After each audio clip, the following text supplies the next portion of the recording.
there, Rajat Sethi, also a sense that Rahul Gandhi may be unstructured, but in his own small way seems to get under the skin of the BJP? You see, whether he uses this Bharat Mata being divided, whether he uses the Ravan analogy, somewhere Rahul Gandhi gets under the skin of the BJP like no other leader gets. To that extent, would you agree that he managed to do that today, or do you also agree with the other two guests that it was a totally missed opportunity, that the BJP has nothing to worry about? See, Rajdeep, there has to be a continuity of emotions. When you have such an emotional, downpour inside the parliament, at least carry that emotion when you are walking out after your speech. Look at what he did. He was saying that my mother has died. He referred to Mother India and said कि भारत माँ मर गई मणिपुर में. And 2 minutes after that, he is giving thumbs up to his fellow congressmen sitting besides him, everybody patting his back as if it was a debating competition, and he has just, scored some brownie points in the debating competition, and he just stormed out of the house. He did not even have the patience to, to basically carry that emotions that he wanted to, to exude in that parliament and try and say that he's very, very serious about it. He had no serious suggestion as a responsible parliamentarian. He could have used this opportunity to recast himself and said that, okay, I have been to Manipur, I bring 5 suggestions to the table. Does the BJP have the guts to accept those 5 suggestions? He had not done his homework. Perhaps he wasn't even thinking that he's going to get a chance to speak in the parliament this session. Perhaps his lack of preparations means that. And this could have been an opportunity to recast himself. Look at what he was saying and what Gaurav Gogoi and all were saying.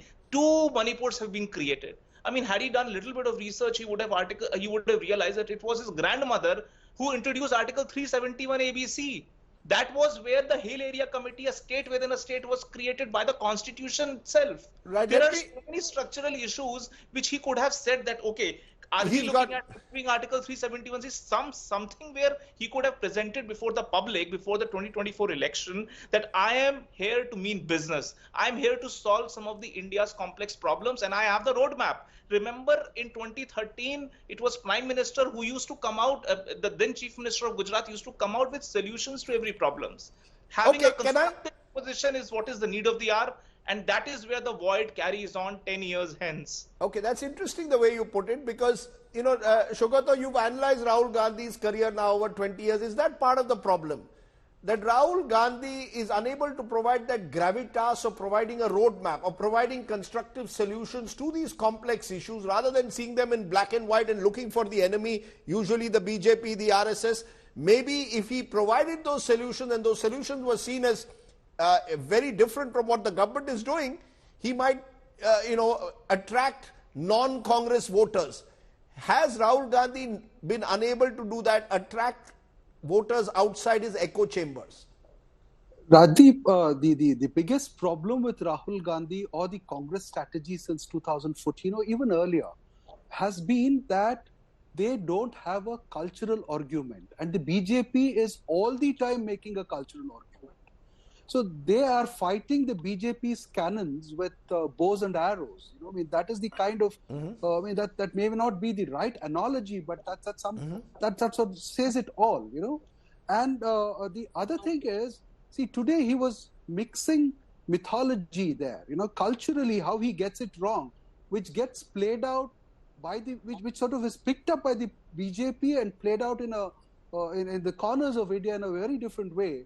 And it also sort of chases away some of his allies. See, this whole Ravan issue that he picked, the South looks at Ravan very, very differently. His own DMK allies look at Ravan very, very differently. But he made Ravan completely a black character. And Ravan is not a black character when you go down south.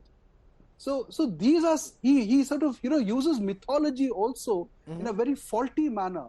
And that is because he does not seem to have a cultural argument or a cultural nuance to blend with his political arguments. See, he's all the time making constitutional statements without realizing that the BJP is putting forward a civilizational argument and a cultural argument. And that has been his major problem.